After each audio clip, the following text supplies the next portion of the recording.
Getting a belly rub. Let's get all of that out. The only complaint I have about this, other than the planes flying overhead. Thank you, Mr. Plane. Filming in the wild.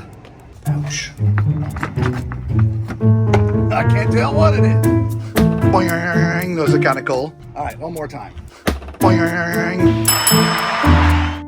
Hey everybody, today we are in Florida Outdoors in Stuart, Florida, and we are going to look at this RPod 202. We know one of our subscribers just asked us about this recently, so guess what? We'll bring it to you. We are starting off with an electric jack, which is great, and you got a 20-pound propane tank, all right? All right, there is a disconnect for your batteries right there, which is awesome. So when you're not using it, you just twist that and it disconnects the power so it doesn't kill your batteries. Now you do have nice pass-through storage all the way. We have both doors open so you can see all the way through, which is kind of nice. Now while you're down there, look, these are manual jacks. So you're gonna have to crank these down to stabilize the unit when you get to where you're going. All right, let's look at the numbers. This has a gross vehicle weight of 6,485 pounds and a load capacity of 1,658 pounds. So not too heavy, and you can carry quite a bit. So this is where your freshwater connections are right here. As we move to the back a little bit, this is where you connect your sewer for both your gray tank and your black tank. All right, so very, very accessible. And you also have a black tank flush, which is great. You don't see that on a lot of tiny trailers, okay? Great wheels, right? Really nice wheels. Castle Rock tires. Now, oddly enough, if you circle back around here, Lisa, and look right underneath there, you will see there's another connection for sewer. That is for the kitchen sink. So you actually have two different tanks. This is where you connect your power. Now, when we get around to the back, you'll see your spare tire is mounted to the back bumper, which is great, so you don't have to go looking for it. It is pre-wired for Furrion backup camera. And I love this. There is a ladder mounted here so you can climb up onto the roof to inspect. Now, a lot of the tiny travel trailers we look at, they do not have the ladder. So it's really great to see this on there. As we go inside, getting around to this side, there's a couple things. Nice big awning, covers just about the whole side. This also has a little mini outdoor kitchen, right? A little mini fridge, and this is a spot for a little mini outdoor, grill or something like that. Right here is your kitchen. I mean, right away. In fact, the refrigerator is right here by the door. So if you're really thirsty right when you come in, you don't have to go far. It's right by the door, okay? And then into the kitchen. Yeah, we have a nice round sink. Oh, yeah, that's nice. Yeah. It's very spacious. Yeah, it's a black stainless round. Yeah, it's kind of cool. Yeah, very nice. I like that. Yeah. Nice little cover for it as well. You do have a 2-burner stove, and down below you have a convection microwave. You don't see that a lot in tiny trailers either. You don't. Usually get into the bigger ones before you see convection. Yes. Yeah, so that's cool. The microwave is down below, which allows for a lot of storage up top. So for a tiny RV, this is great storage. And then down below, you have plenty of space for your pots and pans. Excellent. Now, when I came in, you were sitting on the sofa. I was. Yeah, that's nice. It is. I like these. Now, these sofas, you do have a little step to get up. Yep. But me, I am 5'7", and I'm very comfortable on this sofa. It does have a footrest. Nice. Well. Now, you see the little table there. So this kind of doubles as your dining table too. Yes. And so, since my wife talked about how comfortable she was, let me get in here.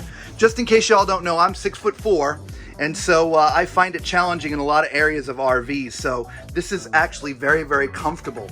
By the way, as you're sitting here on the sofa, directly across is, well, your entertainment area, right? You got your TV, beautiful fireplace. It is wired. You've got a little a sound system in here, right? And I believe there were speakers outside. Also, your controls for the RV are here for your awning, turning on your hot water heater, and all those other things. And next to that is nice storage, right? So we got some nice storage in there. Oh yeah, this is actually your closet, because there's a hanging bar up there. So this is where you'd put your clothes for the closet, okay? Well, you know what time it is. It's time for Tallman's Toilet Test. So if you're 6'4" like I am, you will find it very comfortable in here. Now this is a plastic toilet. It's a plastic foot flush toilet.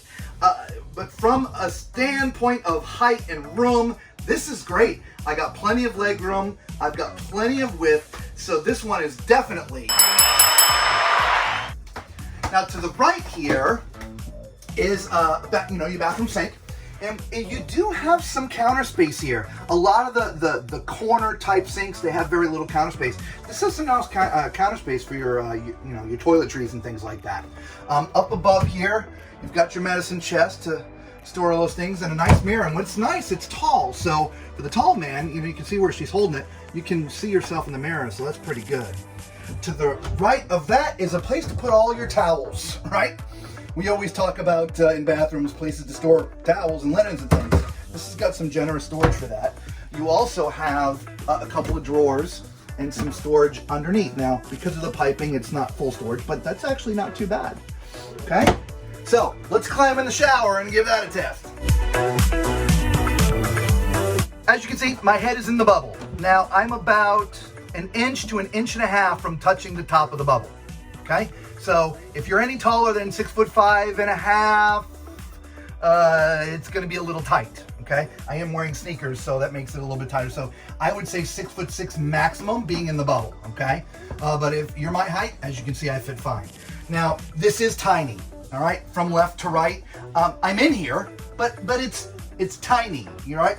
What's nice is though the curtain that's in here is on a bit of a curve, and so when it is closed, it is going to give you a little more elbow room. In fact, Lisa, come stand right here. As you can see, put the camera right at the edge. Yeah. So you see my shoulder is actually outside of the shower. But because the way the curtain is curved, it makes it okay, right? The only complaint I have about this is the shower head. As you can see, the only thing getting washed here is my belly. Getting the belly rub. Yeah, this needs to be like up here. So, I hate to say you're going to have to relocate this, but I think that would be low for my wife. Yeah, I tend to agree. Even here, if I've got the faucet in the back position, it's still not spraying completely high enough. I do think if it was higher, it would be at a better angle for myself as well. So that really needed to be at least another 6-8 inches higher. Well, I don't have my tape measure with me right now, so I can't measure this, but I promise you it is tiny. It is smaller than a queen, I believe. It might be like a full XL or something like that. Now watch this. Lisa, if I lay on this side straight, my feet are just about touching the wall. So if you're a tall guy like I am, if you're laying on this side, laying straight because the door is right there, you could be okay. If you sleep all... It's just going to be a little tight for two people, but as you can see, you could put two people on here. You're just going to be snuggling all night long. Now, across from the bed over here is a little bit of storage. Remember, your main storage is out there, okay? So if you want to put a TV, you can put a TV right there. All right, you do have, boing, those are kind of cool. There's storage to the left of the bed. There's storage to the right of the bed. And there's also storage under the bed. There you go. And there's your grill, by the way. But all in all, the main closet, remember, was right there. Okay? Now, there was one other cabinet that I missed. It's right when you come in to your right. And it's very, very deep. This would kind of really be your food pantry. Okay? So there is enough space in here to keep your food. Let us know what you think of this RPod. This is our very first time in an RPod. And again, this is the RPod 202. Leave a comment down below and let us know what you think, all right? And until we see you the next time, be safe.